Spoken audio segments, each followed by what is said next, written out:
क्या आपको भी परिस्थितियों को हैंडल करने में परेशानी होती है?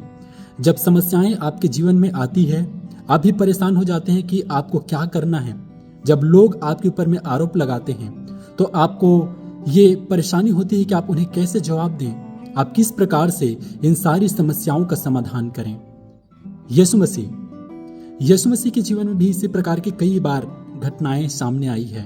लोग जो है यीशु मसीह के ऊपर में आरोप लगाते थे, लोग उनके ऊपर में विश्वास नहीं करते थे। जब वो सच्चाई की बातों को कहते थे तो लोग उनका मजाक उड़ाते थे। ये कहानी हमको यूहन्ना रचित सुसमाचार और उसके 12 अध्याय में देखने के लिए मिलता है। जब आप 12 अध्याय के अंतिम पैसेज में आप पढ़ेंगे, वहां पर आपको पता चलेगा कि ये जो यहूदी हैं वे यीशु मसीह के शब्दों के ऊपर में विश्वास नहीं कर रहे थे, यीशु मसीह के ऊपर में आरोप लगा रहे थे। यीशु मसीह ने कैसे इसे हैंडल किया, यीशु मसीह ने क्या किया, क्या कहा। हम जानते हैं कि यीशु मसीह बहुत बुद्धिमान थे और वो सिचुएशन को बहुत अच्छे तरीके से हैंडल करना जानते थे। लेकिन सिचुएशन को हैंडल करने के लिए वो किन चीजों का वो इस्तेमाल करते थे, वो कैसे समस्याओं का समाधान करते थे, इसके लिए हम 49 पद जब हम पढ़ेंगे हमको अच्छे तरीके से समझ में आएगा कि यीशु मसीह क्या करते थे।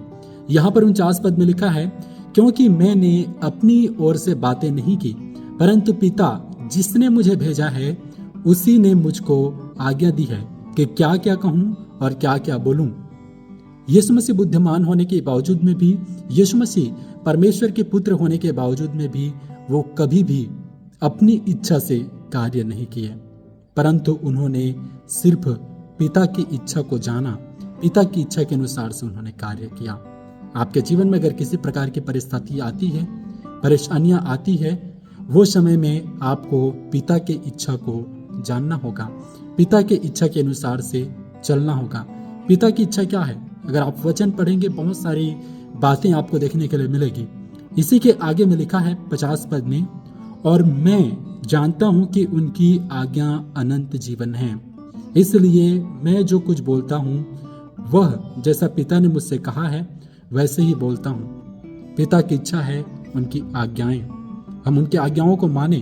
किसी प्रकार की परिस्थिति अगर कोई हमारे ऊपर में आरोप लगाता है, हम वचन का इस्तेमाल करें, हम अपने जीवन में नम्रता लेकर के आए, हम यीशु मसीह ने जिस प्रकार से किया उसका पालन करें। जिस प्रकार से यीशु मसीह पिता की इच्छा को खोजते थे, उनके अनुसार से चलते थे, हम भी वैसे ही चलें और परमेश्वर हम सबों को मदद करेगा कि हम उन तमाम परिस्थितियों को बाहर निकल सकें, चाहे वो परिस्थिति कैसे भी हो।